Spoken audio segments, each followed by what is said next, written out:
இப்படி சாதாரண ஒரு சளி இருமல் வந்து குழந்தையினுடைய அதிகபட்ச அவங்களுடைய எதிர்காலத்தையே பாதிக்கக்கூடிய அளவில் வர்றதுக்கு வாய்ப்பு உண்டு.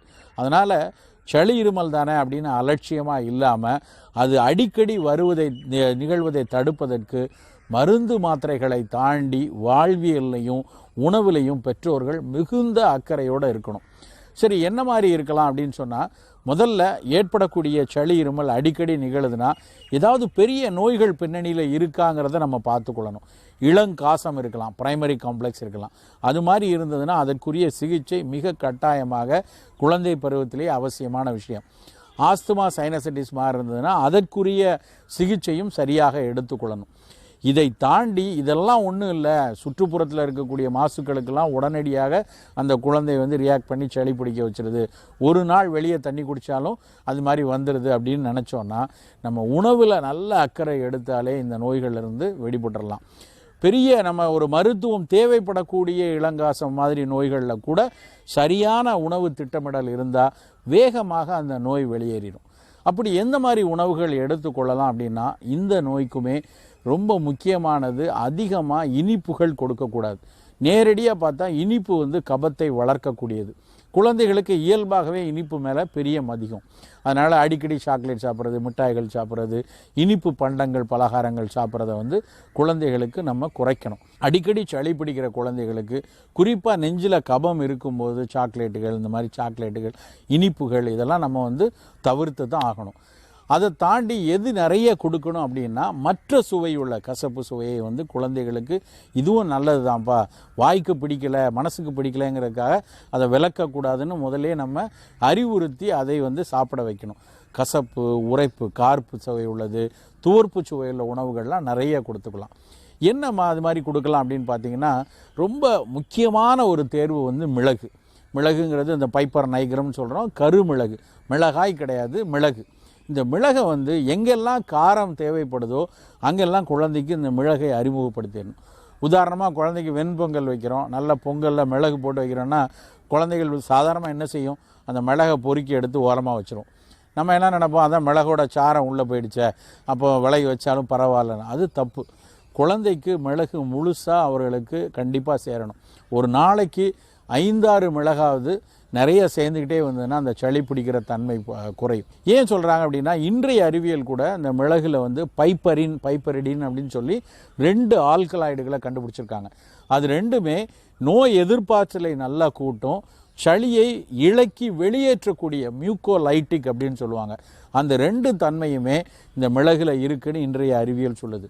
அதை தாண்டி என்னன்னா, இரைப்பு நோயை, அதாவது ஆஸ்துமாவில் ஒரு மூச்சுக்குழல் இறுக்கம் வருது இல்லையா, அதை குறைப்பதற்கு டிஸ்னியா அப்படின்னு ஆங்கிலத்தில் சொல்லுவாங்க, வீசிங்னு சொல்கிறோம் இல்லையா, அந்த இறுக்கத்தை குறைக்க மூச்சுக்குழலை லேசாக விரிவாக்க செய்வதற்கெல்லாம் இந்த மிளகு பயன்படுது அப்படின்னு கண்டுபிடிச்சிருக்காங்க. அதை தாண்டி நிறைய அற்புதமான ஆற்றல்கள்லாம் மிளகுல இருக்குது.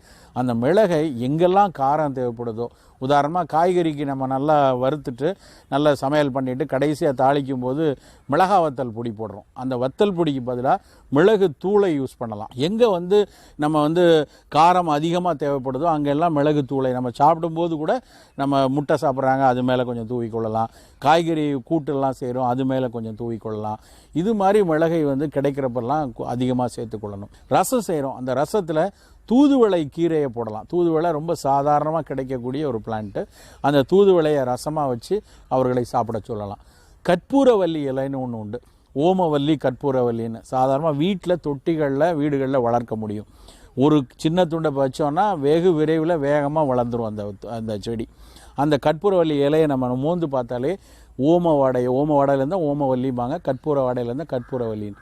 அந்த கொடியை, அந்த செடி, அந்த இலையை வந்து நம்ம வந்து இலைச்சாரை நல்லா இடித்து அதில் கொஞ்சம் தேன் குழைச்சி லேசாக சூடு பண்ணி சுரசமாக கொடுக்கலாம். சிலர் பார்த்திங்கன்னா வீட்டில் பஜ்ஜி கூட போடுவாங்க. அந்த கற்பூரவல்லி ஓமவல்லி இலையை வந்து கடலை மாவு இதில் கரைசலில் போட்டு எடுத்து பஜ்ஜியாக சுட்டு கொடுப்பாங்க.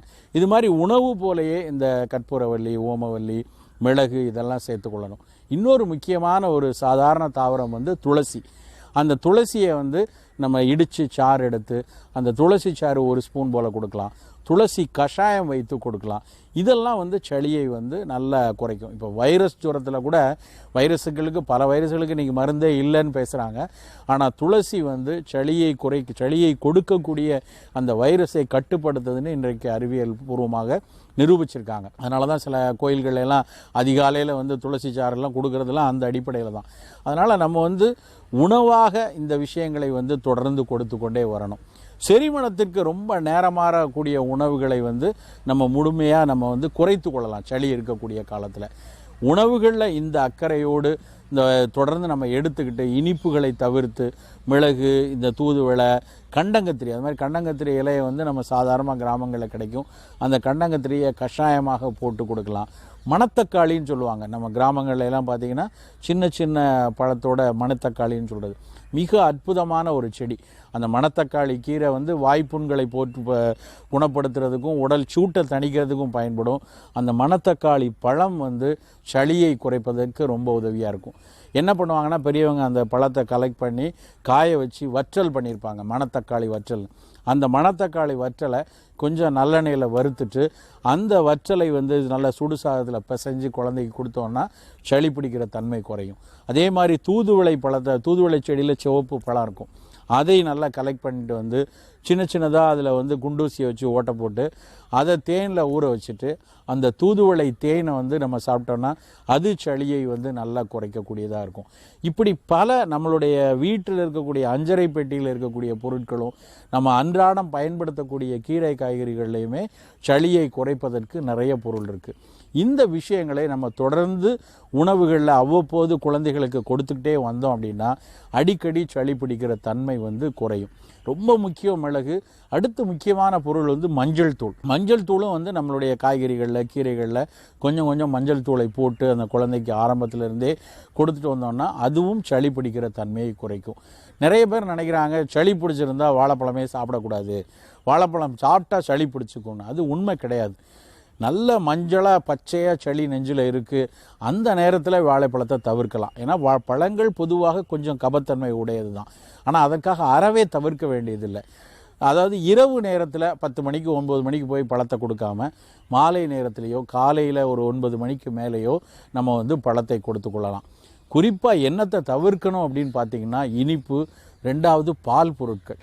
நிறைய குழந்தைகளுக்கு வந்து இந்த பாலையாவது குடிச்சிட்டு போட்டோம், மற்ற சாப்பாடு தான் சாப்பிட மாட்டேங்கிறான், பாலாவது கொடுக்கலாம் அப்படிங்கிறாங்க. அந்த பால் வந்து கபத்தை அதிகரிக்கக்கூடியது. அதனால் குழந்தைகளுக்கு சளி குறைக்கணும் அப்படின்னா பால் கொடுக்கக்கூடாது. அதுவும் குறிப்பாக குழந்தைகளுக்கு பால் கொடுக்கக்கூடாது, அப்போ வேறு என்ன தான் சத்து இருக்க போகுது அப்படின்னு நினைக்கிறாங்க. அது ரொம்ப தப்பு.